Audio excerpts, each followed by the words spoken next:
for that. Paul, good afternoon. How you doing? I had several of my readers complain about that the golf courses are shut, even though they had implemented social distancing guidelines, but you can still buy lottery tickets in a crowded convenience store. In other words, they're complaining they can't play golf in the fresh air, but you can crowd in there and mangle that machine and so forth. And they said it looks like the state is protecting its own revenue stream while closing down other businesses.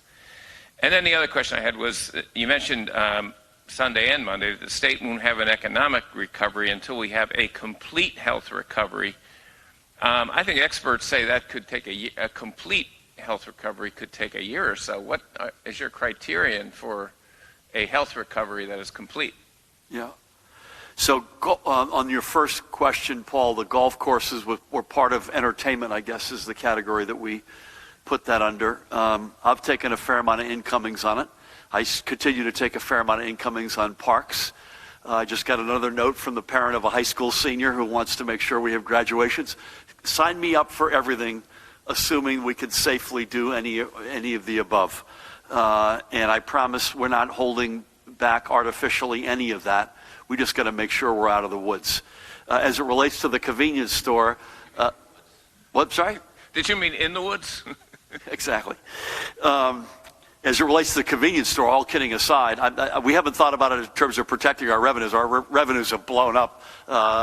They've fallen off a cliff. But on a serious note, and I know your question is serious, if you're in a store that's deemed essential, you got to keep distance from each other, and that's the one thing I'd say.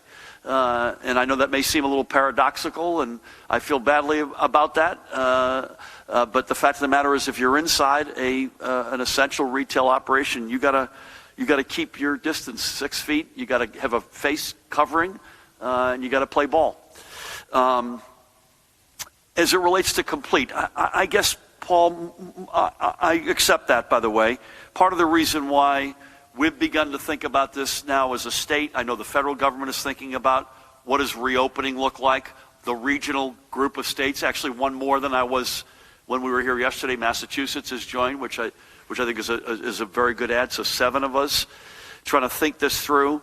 It includes a heavy dose, and Judy, you correct me if I'm wrong, of healthcare infrastructure questions. So it's not just what's the restaurant look like, but it is what does the testing regime look like? You know, I'm happy we've made a lot of progress, to repeat what I said earlier on testing, but it's not remotely near, we don't have remotely the assets that we need or the technology. And Judy referenced Rutgers. That's something we're going to come back to you on if we think that's got the legs that it looks like it's got right now. But that's a good example. So if you had robust testing that was mass, scalable, you could hear back very quickly, you wouldn't, when I say complete, that masks challenges that you otherwise would have if you literally had to drive this to zero and keep it at zero. And so there's a big healthcare infrastructure element to that. And if you have the confidence that infrastructure, particularly testing, contact tracing, what do you do when you find somebody? How do you quarantine quickly?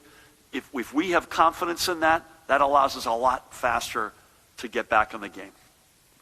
Thank you. John.